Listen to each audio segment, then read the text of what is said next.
Hi everyone. Today I want to talk to you about something that has been on my mind a lot lately, table manners. You know those rules we learn about how to act when we are eating? Now you might be thinking, isn't that a little old-fashioned? Well, let's dive right into that. I have been doing some reading on this and I have found some really interesting points from different articles and experts. So first of all, what exactly is table manners? Table manners are more than just know which fork to use.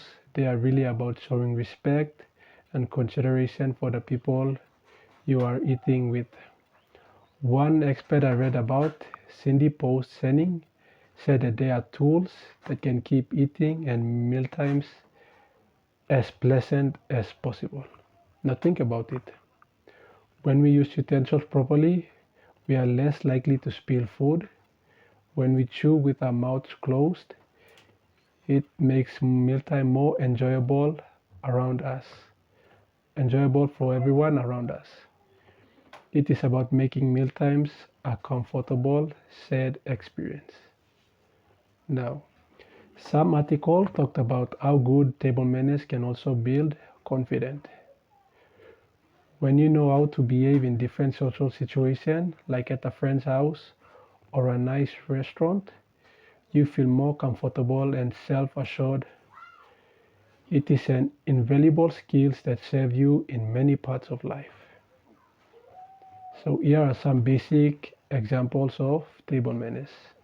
Things like washing your hands before eating, putting your napkins in your lap, waiting to eat until everyone is seated and served, chewing with your mouth closed and not talking with food in it. These are some basic examples of table manners. Now, as a student, this got me thinking, how does this apply to what we do? It is about teaching a bigger lesson. One article from Podro International School said that good table manners are a chance to teach kids empathy, consideration, and respect. These are skills that goes way beyond dining table. When a children learns to wait for others, they are learning patience. Now, so how does this specifically impact us? For students, teaching them to be respectful and considerate start with the small things. It is about setting clear expectations, just like with table manners. When students learn to listen to their classmates, not interrupt and share their thoughts respectfully, they are building a foundation for success in school and beyond. These are the same principle as waiting your turn to speak at a dining table. We can even use activities like role play and setting up a restaurant in the classroom to make learning these social skills fun. And for my colleagues, it is about respect too. When we are considerate for each other's time, listen during meetings, show appreciation for each other's work, we create a positive and supportive environment. It is about professional vision of thinking, of thanking the cook. Good table manners, both at the table and in our daily interaction, are the foundation of a strong positive relationship. Now, here is one really interesting point I came across in another article. It is argued that maybe we should not be so strict with young children about table manners. The Hatha Shelley Potter said that letting your kids play with their food can be actually a good thing. She explained that food is a multisensory, meaning that it involves more than just one sense at the same time. Kids naturally want to touch, feel, and explore it. She mentioned that pediatric dietitians are nutrition experts who help kids and teenagers eat healthy. Now she spoke to said that letting children explore the sensory side of food makes them feel safe with it and they are less likely to become fussy eaters later on. This really resonated with me. It's about finding a balance. We teach the rules, but we can also flexible and gentle, especially with our young kids. Lastly, teaching good table manners is not old-fashioned. It's a bit foundation. It is not fashion. It is not old-fashioned at all. It is a way of teaching our kids and even reminding ourselves about fundamental life skills, respect, confidence, and consideration for others. It impacts how our students interact with each other and how we work with our colleagues.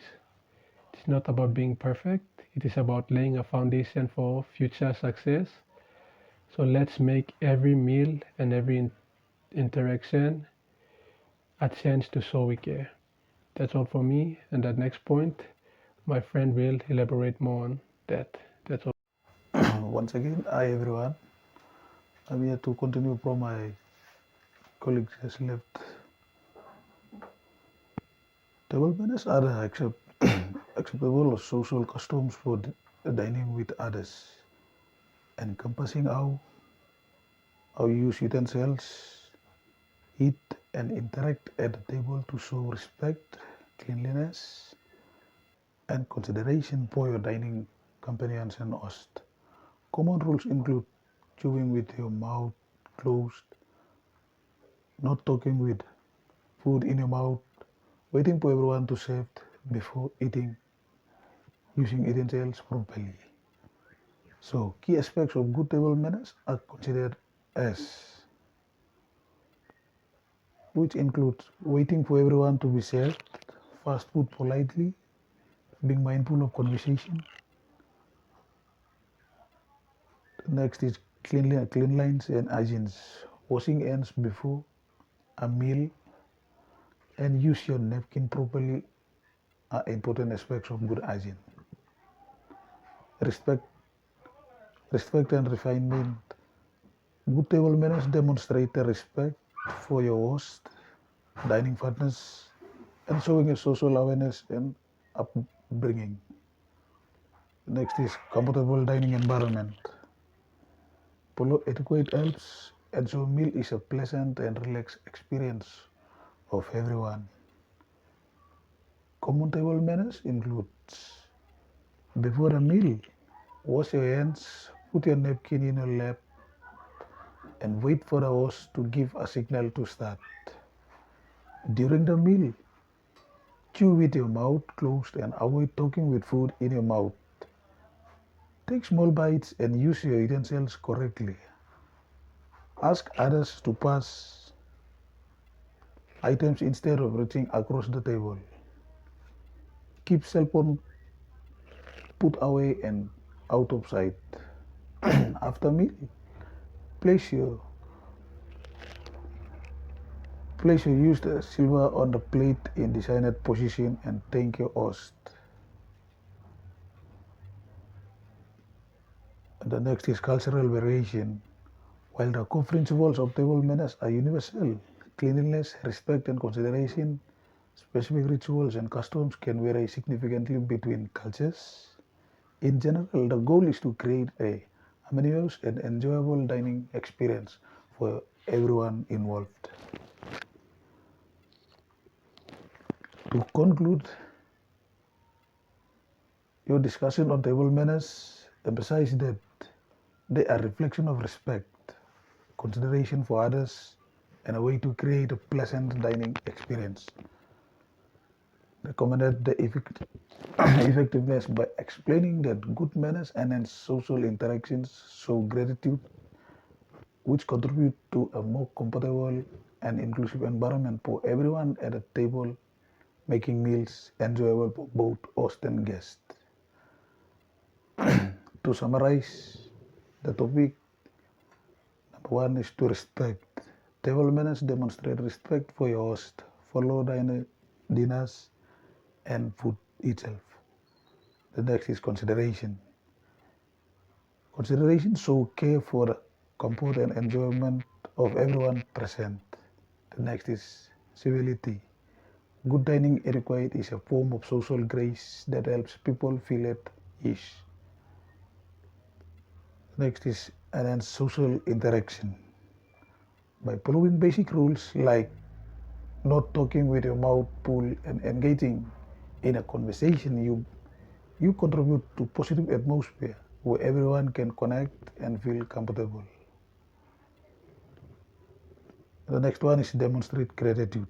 Saying please and thank you and showing appreciation for a meal acknowledge the effort of host and cook. Create a pleasant environment, which means good table manners, prevent distraction, maintain a neat, respectful dining environment, making the meal more enjoyable for everyone. Therefore, there are some examples here. Set as positive example. For children, learning table manners from a young age teaches them valuable life skills and reinforces respect behavior in public settings. And the next one is shows maturity and self-control, which include controlling the edge of slows, flex elbows on the table, be constantly on your phone shows a level of maturity and consideration for your company. You could you could conclude table manners by stating that while some rules may seem old-fashioned, the underlying principles of respect and considerations are timeless. Recommend embracing these timeless principles, not a rigid set of rules, but a power tool to show courtesy, building stronger relationships, and ensure that dining together is a positive and memorable experience for everyone involved. Thank you, and that's all from us.